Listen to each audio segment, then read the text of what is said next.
হাঁটতে হাঁটতে একটা গুরুত্বপূর্ণ গাছ চোখে পড়ছে। এই গাছটার অনেক গুণ আছে, অনেক গুণ আছে। হাঁটতে হাঁটতে কিন্তু এই গাছটা আমার সামনে পড়ছে।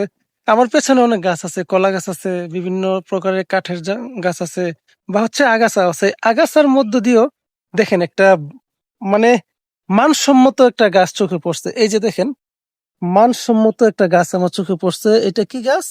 এটা হচ্ছে তুলসী পাতা, অর্থাৎ তুলসী গাছ।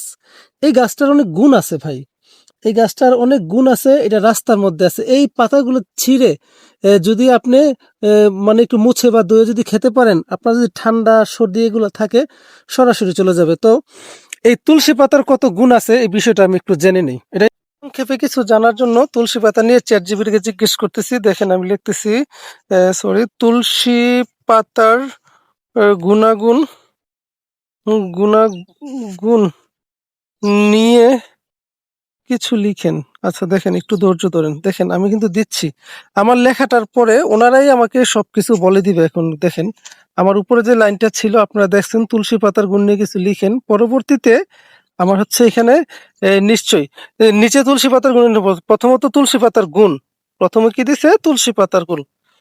তুলসী পাতা একটি অত্যন্ত উপকারী ঔষধি উদ্ভিদ। আমাদের আমাদের দেশীয় আয়ুর্বেদিক ও লোক চিকিৎসালয়ে তুলসীর ব্যবহার বহু প্রাচীন।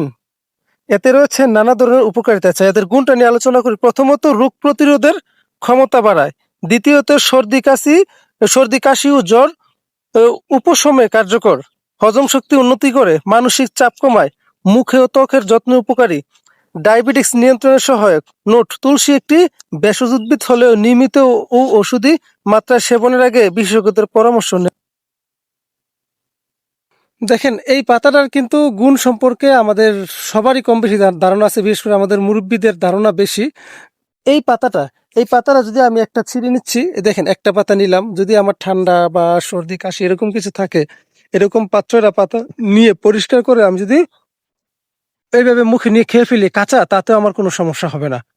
আমি ব্যক্তিগতভাবে যখনই আমার ঠান্ডা লাগছে, আমি এই পাতাটার অনেক উপকারিতা পাইছি আর কি। অর্থাৎ এই পাতাটা এইভাবে খাওয়ার পরে আমার কোনো উপকার হয়েছে। পাতাটা তিতা না, সামান্য পরিমাণ ঝাল লাগবে, সামান্য, তাও খুব বেশি না। তো এই সমস্ত মানে উপকারী গাছের চারা অবশ্যই চেষ্টা করবেন বাড়িতে দু একটা লাগিয়ে রাখার জন্য। আমরা তো কত জাতের গাছই লাগাই, তাই না? তো এই সমস্ত উপকারী গাছ যদি আপনি লাগাই রাখতে পারেন, ক্ষতি হবে না, বরং অনেক কাজে লাগে। বিশেষ করে বাচ্চাদের ক্ষেত্রে এই পাতাগুলা অনেক উপকারী।